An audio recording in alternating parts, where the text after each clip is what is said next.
Hello fellow weebs, Waifugate here, bringing you my first video in my Path of Exalt series, where I will present my latest currency farming builds.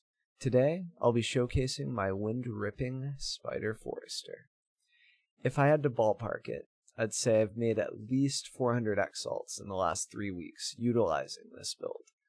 The overlay you're seeing in this video is how many raw Exalts I've farmed. For this build to reach full farming potential, you have to shape your atlas, obtain a level 8 Zana, and acquire about 50 Exalts. However, we can start with 4 Exalts utilizing budget gear. Speaking of gear, let's jump right into that. Starting off with our bow, Windripper. With this bow I like to shoot for about 8.5% crit and a decent cold roll. The lightning damage roll doesn't matter as much, but it still helps with overall clear. Cold damage is the primary focus because of the quantity we gain from killing frozen targets with Windripper. Attack speed is nice, but you don't really have to sweat it too much if you're on a budget. Speaking of budget, you can actually pick up a corrupted Windripper to save a bit of currency. This will limit your gem options, but that isn't too important when you're first starting with the build.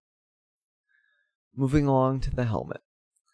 This is the most flexible slot in the build. This can be a rare with resistances, Starkonjas for HP, Devotos for move speed, you name it, it can go here. The most vital part concerning the helm is the enchant. You really want that +2 secondary tornado shot projectiles, but you can settle for a +1 or no enchant at all if you're on a budget. It's something you can work toward after you get your baseline gear hammered out. Personally, I use Rat's Nest because it helps with the crit I lost from despecking King of the Hill. Let's talk about the quiver. Don't let the +1 arrow here intimidate you at all. This is one of the last ups I got for the character. It's super min-maxy. Here, you're looking for any Rigwald's quills. The rolls don't matter that much at all. It's the fork that's important for easy clearing. The budget option here is the Harbinger Quiver, the Fracturing Spinner, or the Fidget Spinner, as some like to call it. This gives you forks sometimes, along with some other buffs that help with overall clear. Moving along to the boots, Goldworms. These are essential for farming. Some people swear by Darkray Vectors, but don't buy into their blasphemy. The amount of quantity you gain from these is so hard to find anywhere else. 20% is huge. That being said, if you need to take a pair of 14 or 15% quantity Goldworms to start off, that's more than acceptable. You can work toward the 20% pair once you farm a little more. Moving along to the gloves. Sedima's Touch.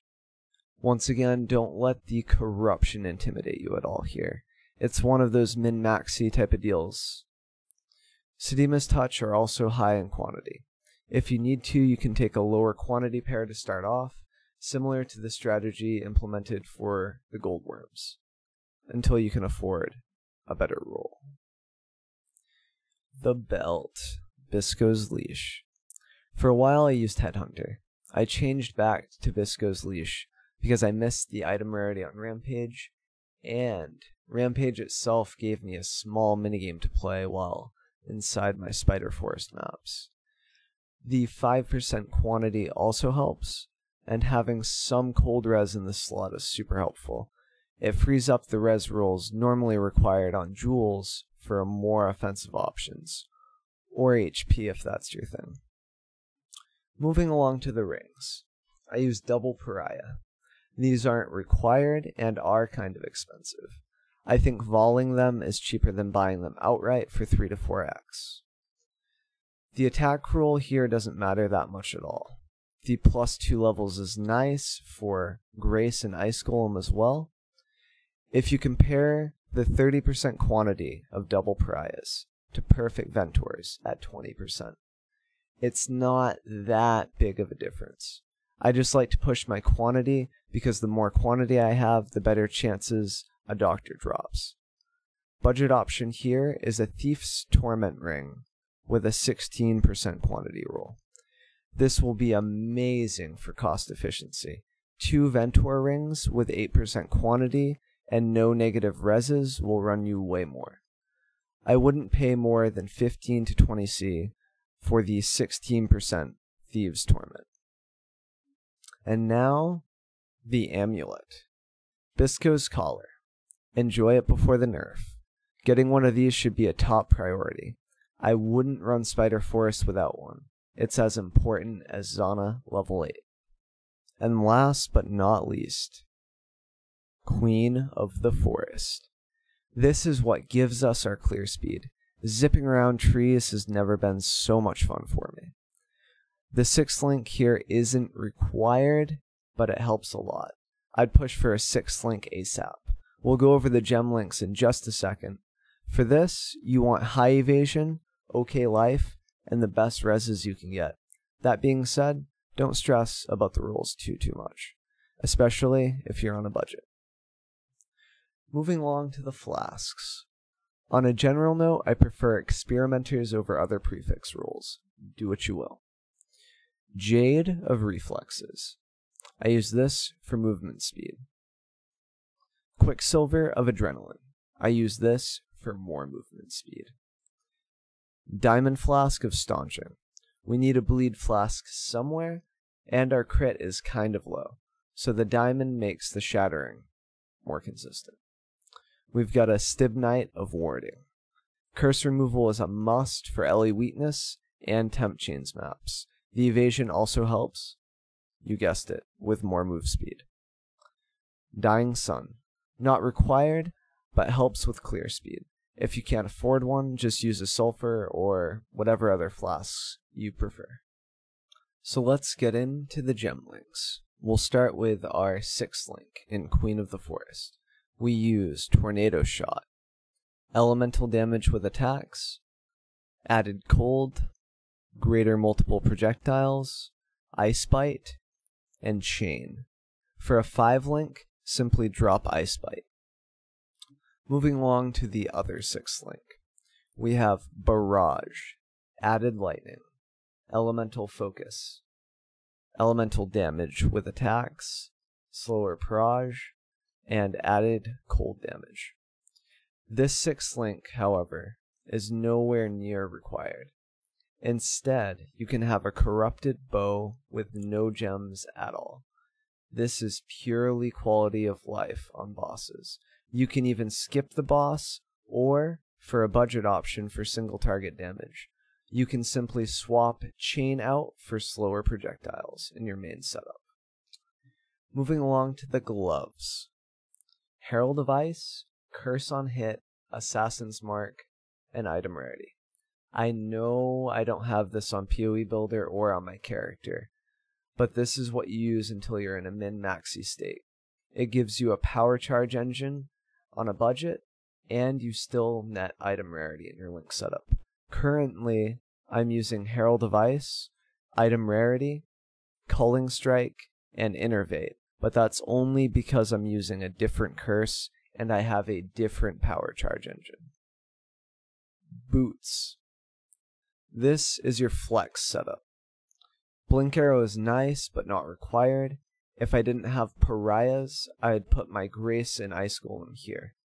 I like having Portal because I can't be bothered to trade for scrolls.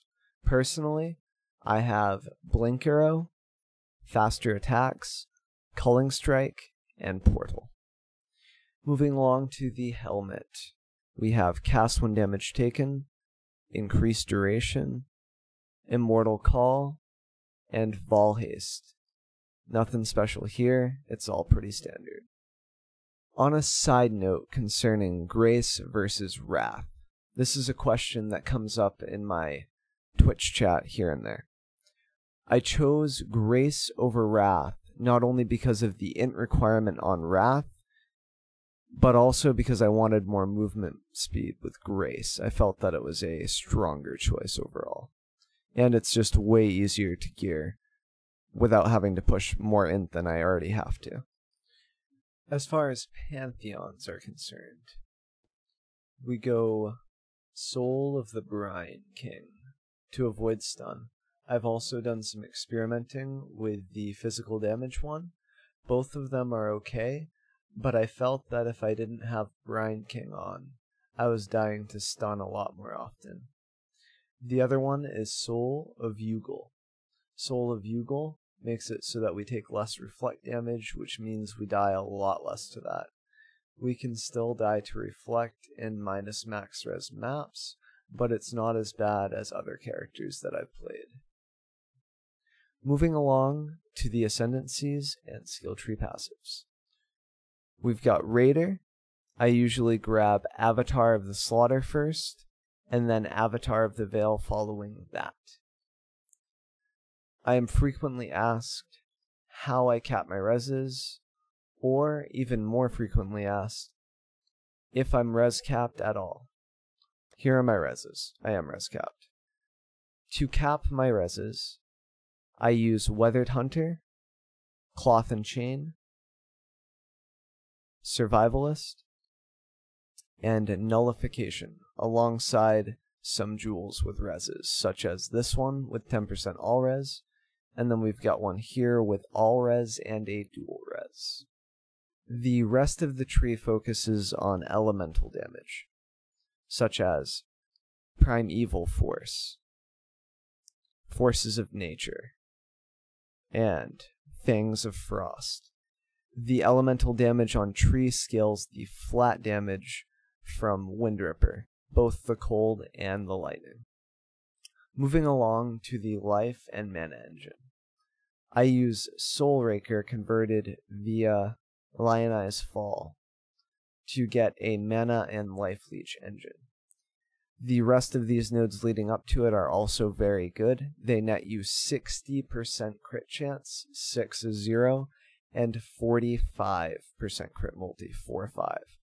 If you cannot afford the Lionized Fall jewel, you can instead spec out of all of this and spec Vitality Void and then Life and Mana Leech here. And it will be very passable for a long time until you can afford Lionized Fall. I frequently get asked how I would level this build. Personally, I didn't level as this build. I was originally a spec throw character and I respec'd the tree as you see it now.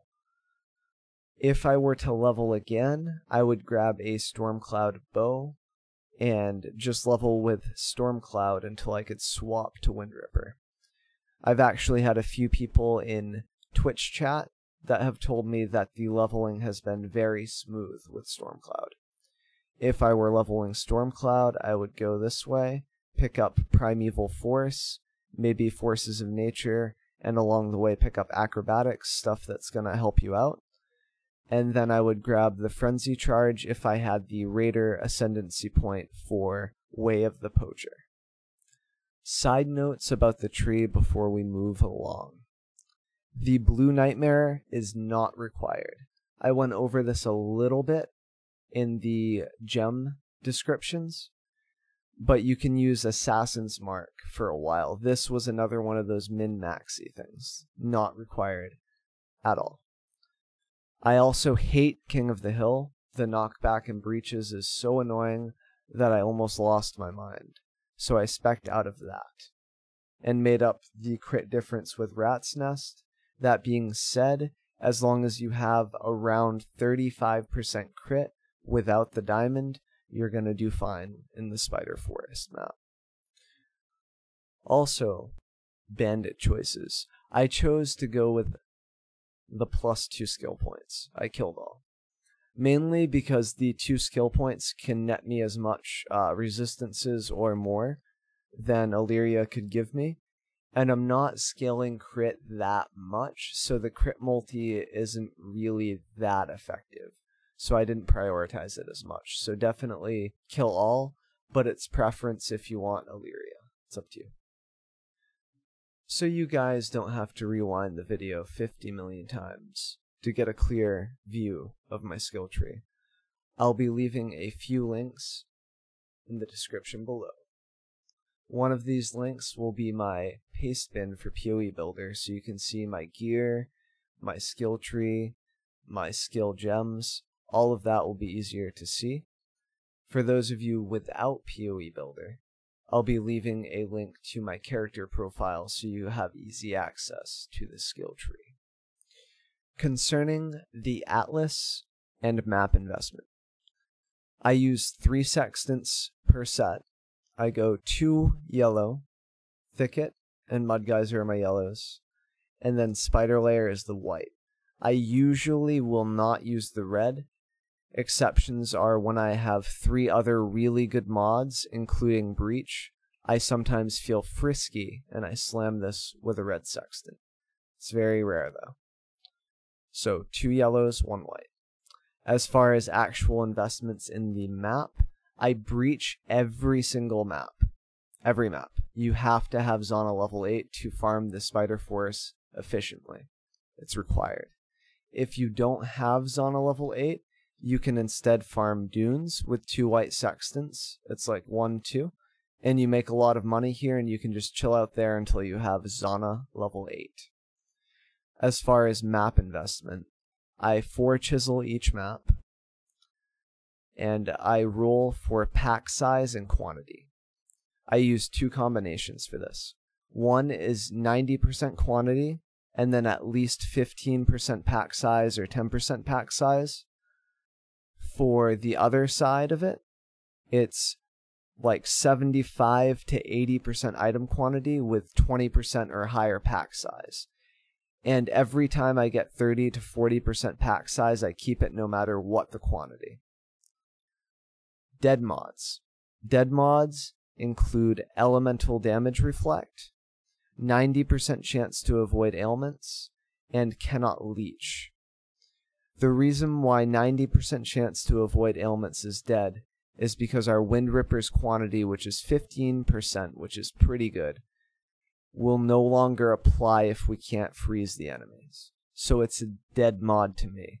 If you don't care about your 15% quantity, I mean, that's your choice, but I wouldn't do it. Preferred mods not to run include cannot regen life, I hate it. Hexproof, until you get the Blue Nightmare. Hexproof can be annoying because it will slow you down. You won't get your power charges with Assassin's Mark, so it's preferred not to run. For the Atlas itself, I will be leaving a link in the description below for this as well. With the Atlas, I spec all T1 through T9 maps. 1 T10 map is shaped, your preference, mine is Dunes. 1 T11 map, shaped Spider Forest.